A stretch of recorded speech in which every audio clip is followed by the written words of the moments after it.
N t और SPT को लेके स्टूडेंट के बीच में काफ़ी डर का माहौल रहता है और इसका एक हवा भी है कि सीएनटी क्या है, एसपीटी क्या है, मुंडारी खूंट कटीदार क्या है, भूधारक क्या है, मूल रैयत क्या है। बहुत कन्फ्यूजन बना हुआ रहता है। प्लस इतना वास्ट है सीएनटी में जो आपका 19 चैप्टर 271 सेक्शन, एसपीटी में 9 चैप्टर 72 सेक्शन।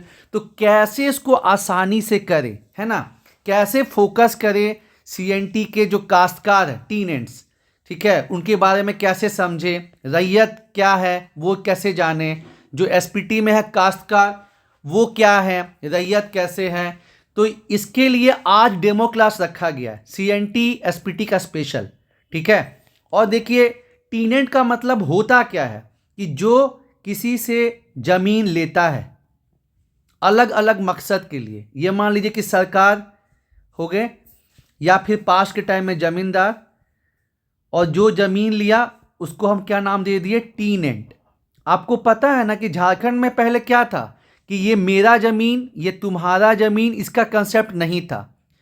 सबका साथ सबका विकास कंसेप्ट चलता था झारखंड में, और जो जनजाति लोग थे वो लोग मिलजुल के खेती करते थे, ठीक है। लेकिन हुआ क्या कि जब अंग्रेज आए और अपना क्या लगाए, जो परमानेंट सेटलमेंट है, अस्थाई बंदोबस्त का जो सिस्टम लगाए, तो एक ही झटके में जो आदिवासी थे, जो यहाँ के लोग थे, मूल निवासी थे, उनका ज़मीन पर से अधिकार चला गया।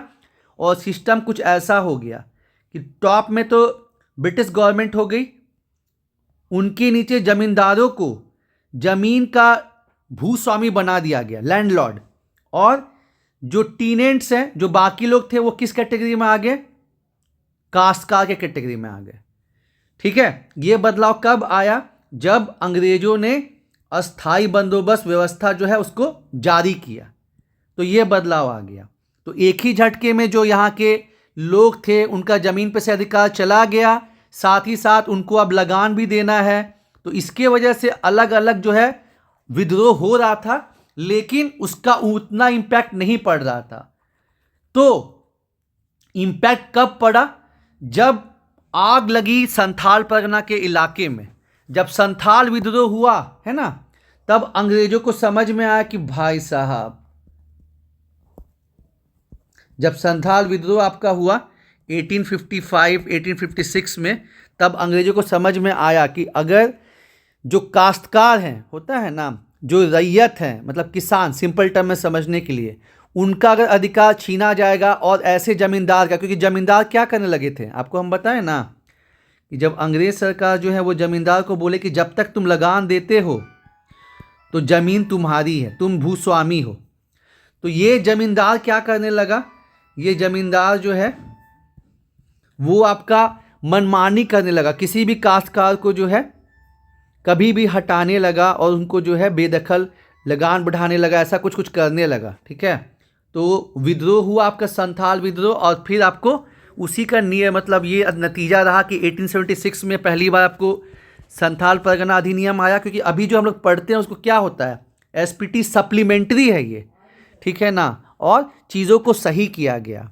उसी तरह जो इधर जो छोटा नागपुर का इलाका है, यहाँ भी छोटा मोटा विद्रोह चल रहा था। लेकिन जब आपका बिरसा मुंडा जी का आंदोलन हुआ, उलगुलान, बिरसा मुंडा जी का आंदोलन उलगुलान हुआ 1895 से लेके 1900 तक, तो सरकार फिर डर गई, और फिर यहाँ पे इस इलाके में सीएनटी अधिनियम लाया गया, ठीक है।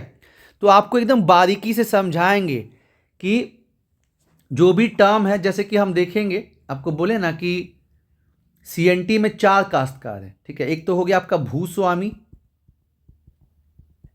भूस्वामी ऐसे तो अभी केवल गवर्नमेंट है, लेकिन ये अधिनियम जो है आपका 1908 का है, तो आपको बहुत जगह जमींदार भी मिलेगा, ठीक है, जिसको लैंडलॉर्ड बोलते हैं।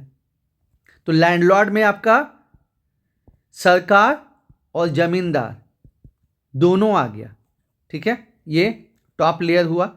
और इससे फिर जो जमीन लिया है अलग अलग मकसद के लिए, उसको हम बोले काश्तकार, टीनेंट या काश्तकार। तो 4 काश्तकार कौन कौन से हैं, 1 2 3 4, ठीक है। तो हैं आपके पहले टेन्योर होल्डर, भूधारक,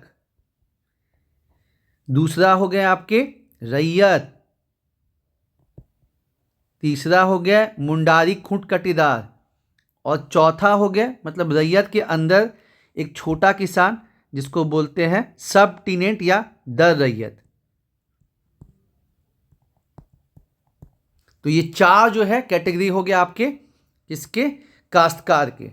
और ये कैसे, जैसे कि रैयत भी काश्तकार है, भूधारक भी काश्तकार है, दोनों में अंतर क्या है, तो पर्पस देखेंगे। जिसका मकसद लगान वसूल करना है, ये अपने एरिया का दबंग आदमी है कि भाई हमको खेती नहीं करना, हमको लगान वसूल करना है, तो वो कहलाएगा भूधारक। और जिसका मकसद है कि चाहे हम खुद खेती करेंगे या अपने परिवार वालों से खेती करवाएंगे, वो हो गया आपका रैयत। और ये जो है आपका मुंडारी खूंट कटीदार, तो इसको जरा समझिएगा क्या है। कि जैसे मान लीजिए ये आपका